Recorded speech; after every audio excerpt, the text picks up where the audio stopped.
Hi there, কেমন আছি সবাই? আশা করি সবাই অনেক অনেক বেশি ভালো আছি। অ্যাডোবি প্রিমিয়ার প্রো থেকে এভাবে একটা ইলেকট্রিক ইফেক্ট আমরা কীভাবে দেখতে পারি, যেটা হচ্ছে মুভমেন্টের সাথে সাথে চেঞ্জ হবে এবং বাই ডিফল্ট আমরা অন ক্লিকেই বলতে গেলে খুব সিম্পল ওয়েতে ধরনের ইফেক্টগুলো তৈরি করতে পারি, সেটাই আজকে দেখব। ওকে, তো ফার্স্ট অফ অল আমি অ্যাডোবি প্রিমিয়ার প্রো ওপেন করে নিচ্ছি এবং এখান থেকে একটা নতুন প্রজেক্ট নিয়ে নেই। আমি একটা ভিডিও টাইমলাইনে নিয়ে আসি, ভিডিওটাকে ধরে টাইমলাইনে নিয়ে আসি। ওকে, তো জুম ইন করে নিই, দেন হচ্ছে এটাকে অল প্রেস করে ডুপ্লিকেট করে নিই উপরের লেয়ারে। দেন ইফেক্টস অ্যান্ড কন্ট্রোলে গিয়ে সার্চ করতেছি এক্সট্রাক্ট ইফেক্টের উপরের লেয়ারে বসাই দিই। দেন হচ্ছে এখান থেকে এক্সট্রাক্ট ভ্যালুটা দেই 70 অলরেডি, যদিও এই ভ্যালুগুলো আপনার কোন ফুটেজ সেই ফুটেজের উপরে নির্ভর করবে। এবং হোয়াইট লেভেল এটা অলমোস্ট 80-85 এভাবে রাখতে পারি, অথবা 90। আমি এটার জন্য 90 রেখে দিচ্ছি। দেন হচ্ছে এখান থেকে সফটনেস ভ্যালু 25।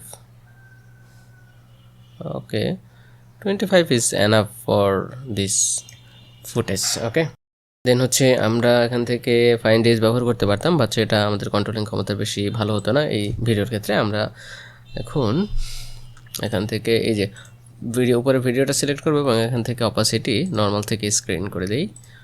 ওকে, দেন হচ্ছে ইফেক্টস অ্যান্ড কন্ট্রোলে গিয়ে সার্চ করতেছি ভিআরগুলো ইফেক্টটাকে ধরে ফার্স্ট ফুটেজে বসাই দেই। দেন এখান থেকে এটাকে ইনভার্ট করে, এবং যদি ইনভার্ট না করি তাহলে কেমন হয় আমরা একটু দেখি। লুমা থ্রেশোল্ড এখান থেকে এটাকে 0.80 রাখতে পারি, 90 আছে, আমরা 0.80 রাখি। ওকে, দেন হচ্ছে এখান থেকে গ্লো রেডিয়াস আমরা বাড়িয়ে দিই অলমোস্ট 200। ফুটেজ ওয়াইজ আপনার এই ভ্যালুগুলো নির্ভর করবে, ভ্যালুগুলো ডিফারেন্স হবে। ওকে, দেন হচ্ছে গ্লো রেডিয়াস আমরা এখান থেকে এটাকে বাড়িয়ে 5, এই ফুটের জন্য 5-6 এরকম রাখতে পারি। ওকে, 5 ইজ এনাফ ফর। ওকে, এখন দেখুন সব জায়গায় কিন্তু এটা অ্যাড হয়ে গেছে। আমরা চাইলে এখান থেকে এই যে কালারটাকে চেঞ্জ করতে পারি, যে কালারে চেঞ্জ হবে সেই রকম একটা কালার দিয়ে দিতে পারি। ওকে, এখন দেখুন কালারটা কিন্তু চেঞ্জ হয় না কেন? ইউজ টিন্ট কালার, এখান থেকে এটা টিকমার্ক করে দিলে তাহলে টিন্ট কালার অ্যাপ্লাই হয়ে যাবে, এটাই আমরা দেখা যাচ্ছি। ওকে, দেন হচ্ছে আমাদের সবগুলো ইফেক্ট মোটামুটি প্লেস করা শেষ।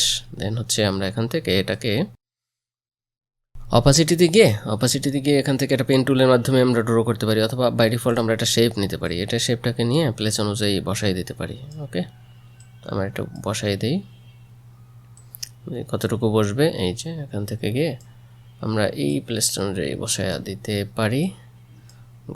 গুড।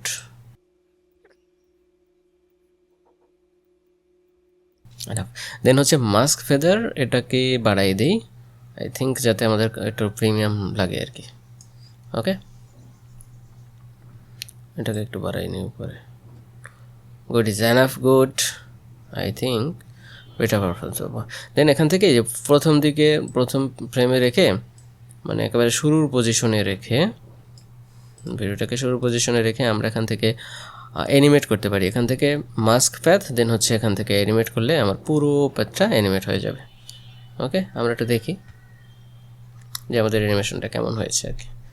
এবং এটা মাস্কিং করার কারণে আমাদের কিন্তু শুধু এই মোটর বাইকের ইফেক্ট অ্যাড হয়েছে, এই দিকে কোনো ইফেক্ট কিন্তু অ্যাড হয় না। আমরা চাইলে এদিকেও কিন্তু মাস্ক প্যাথ দিয়ে ইফেক্ট অ্যাড করে নিতে পারতাম চাইলেই। ওকে ডান। আমরা এখন যদি একটু প্রিভিউ দেখি, আই থিঙ্ক আমাদের ওকে প্রিভিউ, আমরা চাইলে এখান থেকে মাস্ক ফেদার আরও বাড়িয়ে দিতে পারি যদি প্রিমিয়াম দেখতে চাই আরও একটু। ওকে, এই যে ইলেকট্রিক ইফেক্ট, এটা কিন্তু অনেক সুন্দরভাবে অ্যাপ্লাই হয়ে গেছে। আপনারা চাইলে এটাকে আর একটু কম করে দিয়ে দিতে পারেন, তাহলে আরও সুন্দরভাবে দেখাবে। ওকে, তো এটা আমরা দেখেছি। ওকে, আর প্রথমে আমরা যেটা করেছিলাম সেটা হচ্ছে এটা